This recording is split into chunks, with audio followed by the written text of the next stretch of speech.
So migraine headaches, if you think about it, you have absolutely no control over headaches. And when I say migraines, I'm talking about all headaches. They're all rated under diagnostic code 8100.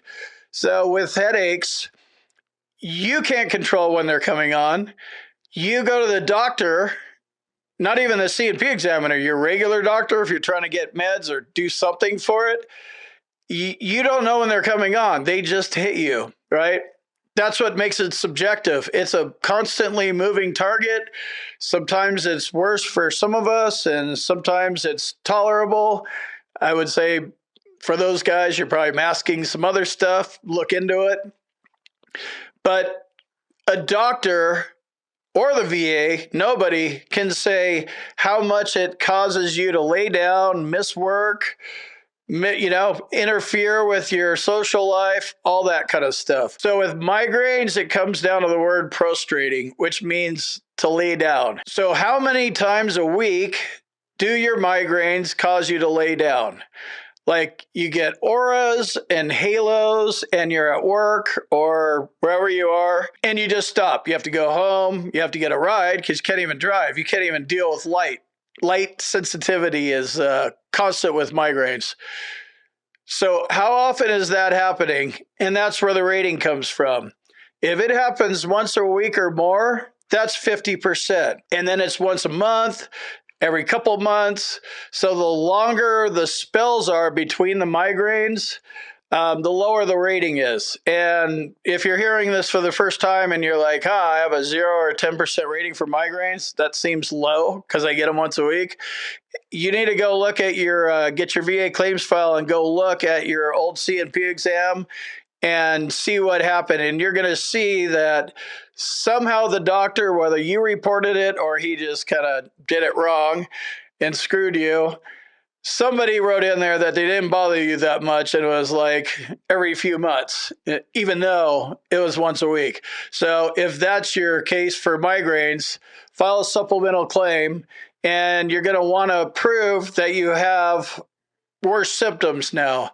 So definitely go to a doctor. And if you're already service connected for migraines, you don't need a nexus or a diagnosis, but you do need them to fill out a DBQ and write it, right? They have the power of the pen. They're able to make a medical opinion and say, yep, he has them once a week, and they cause them to lay down. He could say words like prostrating.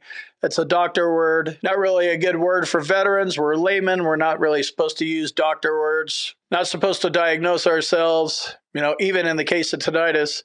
And each claim is different, but it's always better to have your doctor on board.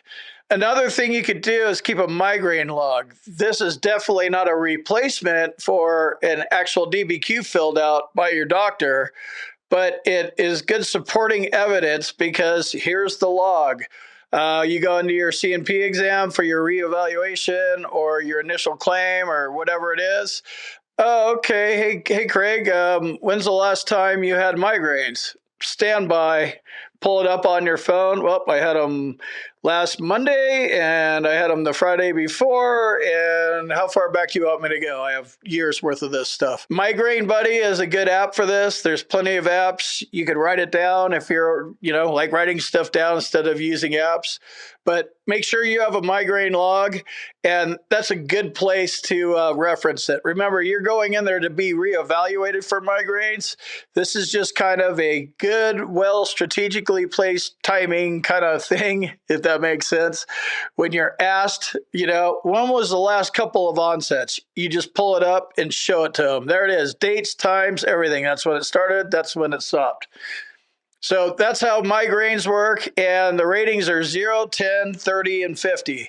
So if they hit you more than once a week, they call it prostrating, which makes you lay down, and then there's verbiage in the law that says severe economic inadaptability, which means it severely interferes with your work. So that's what needs to be happening too. Makes sense. You already know this happens because if you're at work and then you have to stop and go lay in your boss's office or have your spouse come pick you up, that's a problem at work, right? If you want to learn more about the VA claims process, check out my boot camp. And if you need medical evidence, which is a huge part of a medical disability claim, contact my med team. There's a link for both in the description.